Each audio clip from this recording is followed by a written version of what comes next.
हाय दोस्तों, नमस्कार, प्रणाम। मैं सिंगर पंकज प्रकाश, आप सबका छोटा भाई। मेरे नए नए गाना सुनने के लिए चैनल को सब्सक्राइब करें, लाइक करें, शेयर करें।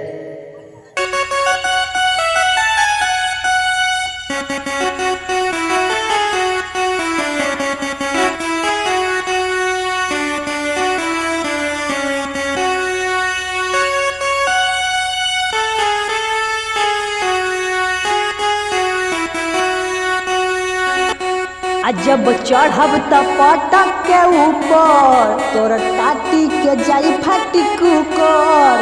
जब चढ़ब पटक के ऊपर तोरा टाटी के जाई फाटी कुकर।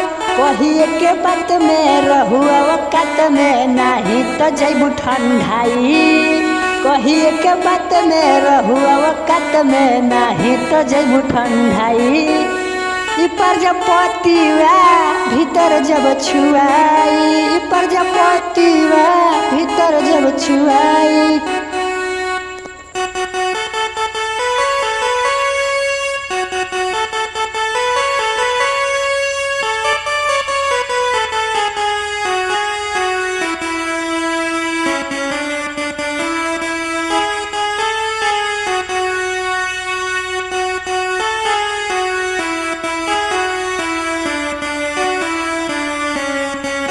जदि ढेर अगरबू हो, खैनी लेखा रगड़बू हो, कुल्ही ऐठन छूट जाई हो।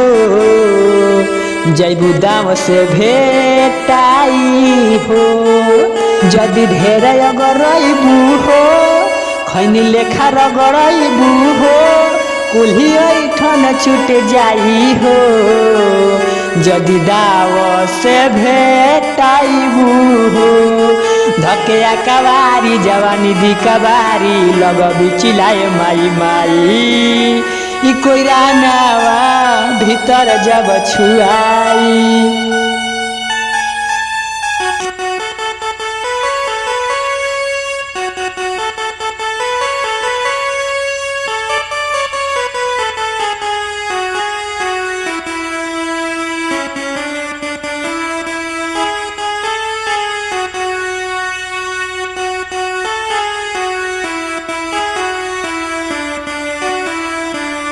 सुन रंजन पुनीत के बतमोलन तीत के, जदि हो जाई मुंड गरम हो, तोरा फोड़ दिहे करम हो। सुन रंजन पुनीत के बतमोलन तीत के, जदि हो जाई मुंड गरम हो, तोरा फोड़ दिहे करम हो। हरेंद्र महेश पंकज कहेला विशेष बात ई तो के समझाई। हरेंद्र महेश कहेला पंकज विशेष बात ई तो के समझाई।